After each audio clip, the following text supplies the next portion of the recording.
Again guys, so my latest video all about the countryside code and bloody well sticking to it.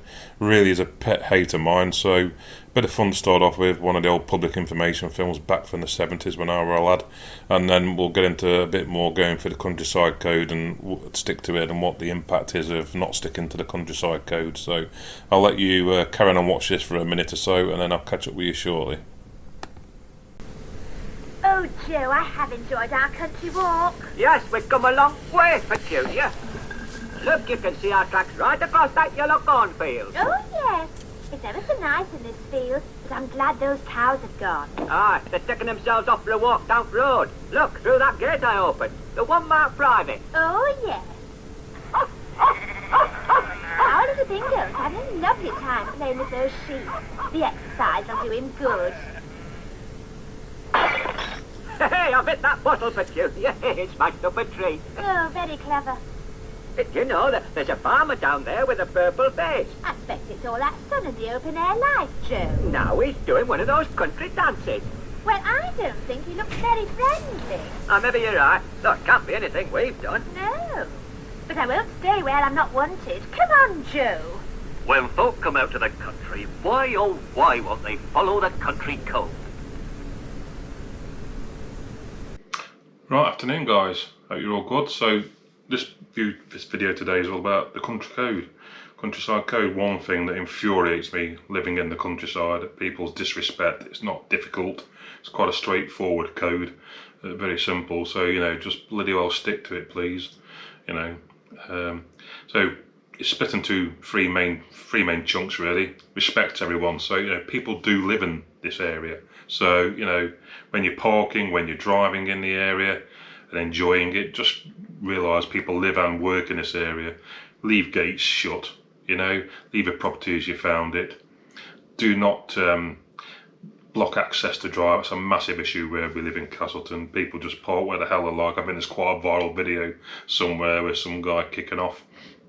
Be nice, say hello when you pass by people, share the space with them, you know, and you know, keep to marked paths, don't deviate from the paths.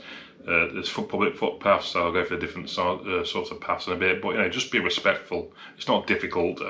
Sure, if you had someone in your area living, you wouldn't want them behaving in the same way. So that's the first one. Respect everyone, and the fact it's people's living and workspace here. You know, it's not a theme park. Second one is protect the environment. Take your litter home. You brought the damn stuff with you. Take it back with you. It's a bit lighter for one. So you know, put it back in your rucksack, put it back in your bag that you brought it in. You must have carried it here from somewhere. Don't just dump it. I mean, it's just horrendous sometimes. That and fly tipping. There's a few instances I've recently had to report with fly tipping. Really just ball my piss, to be honest with you. Just hope I didn't catch any of them, because they'll be loading it all back in the bloody van, I tell you that much. Fires and barbecues. Come on guys. I mean, they had a fire over at Win Hill last year, and while they were putting it out, there were some idiots starting the barbecue up just down the hill. You know, there's risk to life, livestock, property, etc. with these things. You know, just go and do it in your back garden if you want a barbecue, or in specific areas. I know some areas they have signs and lay-bys, or you know, car parks or various locations where you're allowed to barbecue. They do that quite a bit in Scotland. So you know, if there's not a sign saying you can barbecue, don't fucking barbecue. Dogs, another one. The walk last week, I don't know if you, yeah, at Shattermore, the one I put up, my second video. Somebody with a dog, luckily he couldn't get through the gate at the sheep. They must have been at least 300 or 400 yards behind him, off the lead, an uncontrolled dog. Earlier on in the day I saw them trying to get it to go over a stile, and it just wouldn't go. So you know, that could have easily, you know, attacked a sheep. And you know, it's like they spook all the sheep and they don't just attack one, they attack lots. I won't put any images up, we've all seen them on the internet. And my other real big massive issue, pet hate of mine, dog shit. Put it in a bag, mate, take it home with you. You've got it in the bag, take it home with you. If you really can't be arsed, don't put it in a bag and tie it to a frigging tree. Flick it into the woods. There was a big campaign in Scotland about that, you know, flick it and stick it and flick it. I mean, apparently if it's a livestock field, that's not great, because if they come to eat it, they can get various parasites and bugs, or flick it into the hedge, or just back it up. It's not difficult, mate. It might be a bit warm and a bit soft, but you know, it's not going to kill you. Or don't have a dog. if that's your attitude to life. And you know, just be aware of certain times in a year there's nesting birds, particularly on moorlands, for example, stuff like that. And you know, just don't go around ripping branches off trees and taking plants home with you. Just leave them where they are, admire them, take some pictures, whatever. Just leave things as they are, you know, and don't go around disturbing them. So that's all about protecting the environment. Again, common sense, which doesn't seem to be common practice these days, unfortunately. I think maybe we had some vigilante groups that might sort it out. And last one, enjoy it, you know. Enjoy the outdoors. Check where you're going, check your route. Do you know where you're going, how long it's going to take, what the weather conditions are like, what the ground conditions are like. There's no end of apps, weather apps, Facebook groups where you can find out what it's like, and go prepared, you know. Like on my previous video about what the key take waterproofs if it's going to rain. You would not believe some of the idiots I've seen walking about in flip-flops and shorts, quite literally, up on Bleaklow in February, in a hailstorm, with Google Maps. You know, what the hell's that all about, mate? You know, get a grip, and common sense needs to prevail somewhere. Maybe it doesn't, we just leave them and nature will take its course. So, you know, enjoy it while you're out there.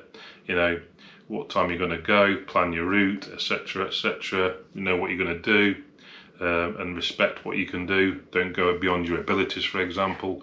Don't try and climb Ben Nevis if you've never walked a hill in your life. And you know what, enjoy it, have fun, make a memory, come back. That is literally the Countryside Code. It's very, very simple. It's not difficult to comprehend, but it just seems to be these days. But so, you know, that's my view on the matter. The next aspect of the country code is follow advice from the local signs. So you'll see on the images I'm going to sort of put up in the corner here, signs are quite clearly identified. Footpaths are a yellow arrow, okay? Bridleway, which is basically people, cyclists, people on mobility scooters and horses, that's a bridleway, they're in blue generally. A restricted byway includes the ones I've just said, plus carriages, so a horse and cart, that type of thing can go down there. They're like a purple colour. And a byway open to all traffic is normally indicated red. And then the other types of sort of byway and path you have is one is permissive access. So that is where a landowner has given permission for people to use his land to access and cross it. Bear in mind is that can be taken away. So, you know, on permissive access, stick to the marked path.